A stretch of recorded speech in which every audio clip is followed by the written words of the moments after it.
ये 56 इंच का सीना है, ये न झुकेगा न दबेगा न रुकेगा। अगर कर दिया सोच लिया तो पाकिस्तान का खात्मा करके रहेगा। ये भीख मांगने निकलेगा ना, उसे भीख भी नहीं मिलेगी, ऐसा कर देंगे। ये 140 करोड़ देशवासियों का हिंदुस्तान है, मोदी जी का हिंदुस्तान है, ऐसा कर देंगे, ऐसा कर देंगे। भीख मांगने निकलेगा, उसको कटोरे में 1 रुपया क्या है, कुछ नहीं मिलेगा, भिखारी बना देंगे। हमारी शान हमारी आर्मी है, उस पे हम फख्र करते हैं, हमें उन पे नाज है।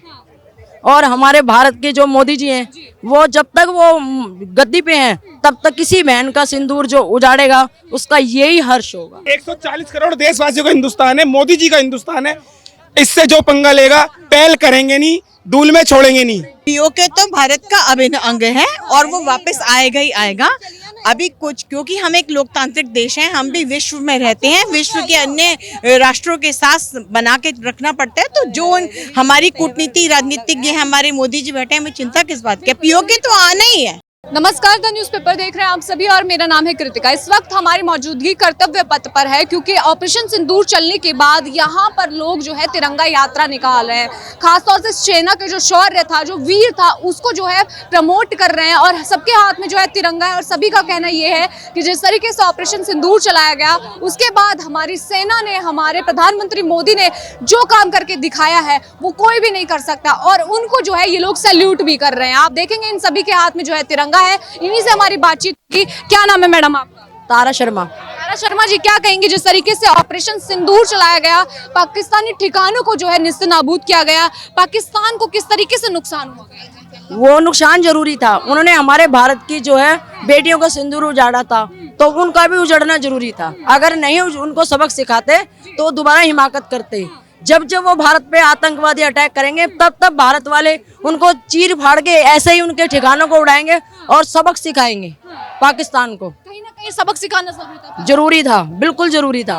क्या भारत की बेटियों का सिंदूर इतना सस्ता है? इतना सस्ता है जो उन्होंने क्या समझ लिया? कैसे कैसे मार सकते हैं वो? किसी भी बहन का सिंदूर उजड़ता है, उस बहन को पता होता है, जिसका आदमी चला गया उसके लिए संसार उजड़ गया। और उन्होंने भारत की बहनों के साथ 28 बहनों के साथ अन्याय किया है, तो उनको धूल चटाना जरूरी था। और जब जब हिमाकत करेगा पाकिस्तान, तब तब मोदी जी उनको इसी तरीके से जो है सबक सिखाएंगे। हालांकि मोदी जी ने बोला था कि जो भी आतंकी ठिकाने हैं उनको मिट्टी में मिलाने का काम किया जाएगा। क्या लगता है कितने जो है आतंकी ठिकाने में जो है मिट्टी में मिलाए गए? वही पाकिस्तान का कहना है कि हमारे जो सिविलियंस थे उनको जो है इंडियन आर्मी ने टारगेट किया। उनके सिविलियन को कुछ नहीं किया, जितने भी उड़ाए हैं वो आतंकवादी ठिकाने उड़ाए हैं और उनके किसी भी बंदे को कोई नुकसान नहीं पहुंचाया। भारतीय सेना ने, हमारी भारतीय सेना हमारी आन बान और शान है, उसके दम से हम, उसी के दम से हमारा पूरा भारत जिंदाबाद है। आज हमारे बचाया है तो आन बान हमारी शान हमारी आर्मी है, उस पे हम फख्र करते हैं, हमें उन पे नाज है। और हमारे भारत के जो मोदी जी हैं, वो जब तक वो गद्दी पे हैं तब तक किसी बहन का सिंदूर जो उजाड़ेगा उसका यही हर्ष होगा, उसके सबक सिखाया जाएगा। मैम, आप सभी ने जिस तरीके से हाथ में पोस्टर्स और बैनर्स लिए, उसमें लिखा है कि हम जो है इंडियन आर्मी के साथ खड़े हैं। क्या लगता है जिस तरीके से सिंदूर ऑपरेशन चलाया गया, इसका क्या मकसद था और क्यों इसका नाम सिंदूर रखा गया? मैम, इसका नाम सिंदूर इसलिए रखा गया कि उन आतंकवादियों ने हमारा मजहब पूछ के, हमारा धर्म पूछ के मारा है। ये सबसे बड़ी बात है, दिल में ये चुभी थी, उसने हमारा धर्म पूछ के हमको मारा था। ये इतना गंदा मैसेज पूरे वर्ल्ड को गया है, इतना गंदा मैसेज गया है कि आज पूरा वर्ल्ड कह रहा है कि हाँ, ये है टेररिज्म देश है, पूरी कंट्री, पूरी वर्ल्ड कह रही है। इसलिए मोदी जी ने आज बता दिया कि आतंकवाद क्या होता है, जड़ से उखाड़ के फेंके, जड़ से उखाड़ के फेंके। ये युद्ध विराम नहीं हुआ है, कुछ दिनों के लिए ये स्थगित किया हुआ है और किसी भी कंट्री के दबाव में मोदी जी आके ये युद्ध विराम नहीं किए हैं, रोके नहीं हैं। बस वो देख रहे हैं अगर पाकिस्तान एक भी हिमाकत की, एक भी सीज फायर का उल्लंघन किया तो इस बार भारत फिर भी भारत रहेगा, लेकिन पाकिस्तान का नामो निशान मिट जाएगा। लेकिन पाकिस्तान की तरफ से आप देख रहे होंगे लगातार ड्रोन्स आ रहे हैं, वो इस तरीके से जो छुप छुप कर वार कर रहा है। सीज फायर लगने के बाद भी नो मैम, 1 टाइम किया था। सीज फायर के बाद में 1-1.5 घंटे बाद में उसने 1 टाइम किया था। उसके बाद से लेके अब तक वो ड्रोन हमला करे और यहाँ भारत की मिसाइल बैठी रहेगी।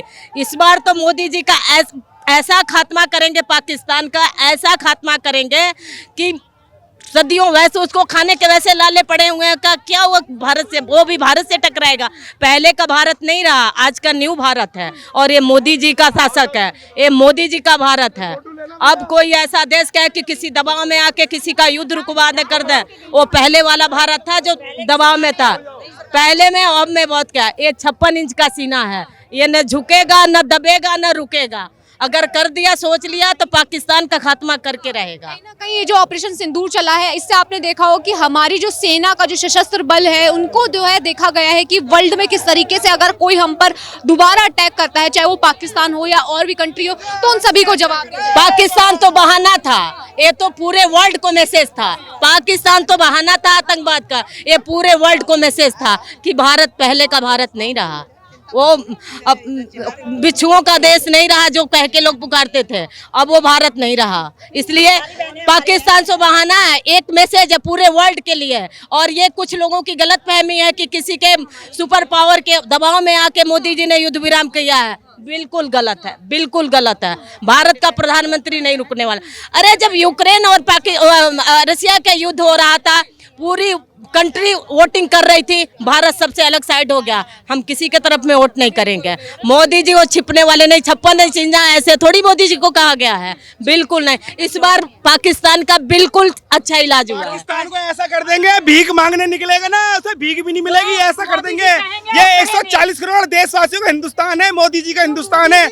ऐसा कर देंगे, ऐसा कर देंगे, भीख मांगने निकलेगा, उसको कटोरे में 1 रुपया क्या कुछ नहीं मिलेगा, भिखारी बना देंगे। आप देख रहे होंगे पाकिस्तान में तो जश्न मनाया जा रहा है, हार के बाद भी वो लोग जश्न मना। तो उनकी तो आदत है, करते न कराते जश्न, कुछ नहीं है वो। मैडम हाँ। पाकिस्तानी वो हारने का जश्न मना रहे हैं, वो हारने का जश्न मना रहे हैं। सब झूठ कि भारतीय डर गए। खाना खाने के लिए रोटी कह रहे जश्न भारत मना रहे हैं, खाना खाने के लिए रोटी नहीं है, जश्न मना रहे हैं। जश्न तो मनाएंगे क्योंकि 2-3 महीना आराम से चल जाएगा। कई मुल्क ने उनकी मदद कर दी है, कटोरा बिल्कुल खाली था, बिल्कुल खाली था। इस टाइम तो कई मुल्क ने लोन मांगने में लगा पड़ा, तो लोन तो मिल नहीं रहा।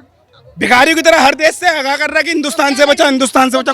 कैसे बचा हिंदुस्तान से? वो तो जी मोदी जी ने जिन आकाओं पे घमंड कर रहा था, वो तो जन्नत में गए, हूरे जन्नत में गए। ठीक है, आप आगे आ ये जाइए। 140 करोड़ देशवासियों का हिंदुस्तान है, मोदी जी का हिंदुस्तान है। इससे जो पंगा लेगा, पहल करेंगे नहीं, धूल में छोड़ेंगे नहीं।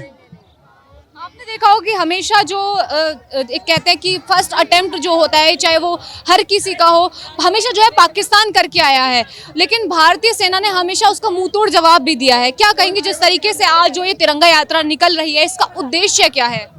इसका उद्देश्य सिर्फ एक है कि हम अपनी भारत की सेना के समर्थन में खड़े हैं। वो हमारे शहीद जिन्होंने अपनी जान की बाजी लगाकर देश की सुरक्षा की है, हम उनके सम्मान में यहाँ पर हैं। ये नागरिक फोरम राष्ट्रीय सुरक्षा के लिए नागरिक एकता मंच है, जिसके माध्यम पे तिरंगा यात्रा निकाली जा रही है। तो हम सब लोग देखिए, आप पुलिस प्रशासन भी यहाँ पर है, वो भी भारत की सेना के पक्ष में है। तो हम अपने प्रधानमंत्री जी के नेतृत्व में अपनी भारतीय सेना पर गर्व करते हैं, गौरवान्वित है कि हम भारतीय हैं। और भारतीय सेना अपने दुश्मनों को इसी प्रकार धूल चटाएगी। उन्हें ताकीद कर दी गई है, अगर एक भी गोली दागी तो हम गोला दागेंगे, घर में घुसकर मारेंगे। जिस प्रकार तुम्हारे आज 9 ठिकाने बर्बाद किए ना, पहले उरी सर्जिकल स्ट्राइक, बालाकोट, और जिस प्रकार आपने अगर आतंकवाद का एक भी हमला अब भारत पर हुआ तो पाकिस्तान नक्शे से गायब हो जाएगा। मैम, जिस तरीके से इस बार कयास लगाए जा रहे थे कि पीओके आ जाएगा, लेकिन कहीं ना कहीं अब जो है वो बात रुकती हुई नजर आ रही है, क्या कहें? बिल्कुल रुकती नजर नहीं आ रही है। पीओके तो भारत का अभिन्न अंग है और वो वापस आएगा ही आएगा। अभी कुछ, क्योंकि हम एक लोकतांत्रिक देश हैं, हम भी विश्व में रहते हैं, विश्व के अन्य राष्ट्रों के साथ बना के रखना पड़ता है। तो जो हमारी कूटनीति राजनीतिज्ञ हमारे मोदी जी बैठे हैं, हमें चिंता किस बात की? पीओके तो आना ही है। बिल्कुल, उन्होंने कहा भी है कि अगर जो हमारी बातचीत होती है तो हम जल, आतंकवाद और कश्मीर के मुद्दे को जो है आगे रखेंगे। वही पाकिस्तान की तरफ से जो है सिर्फ और सिर्फ सिंधु जल की बात की जो है बात आगे रखी गई है।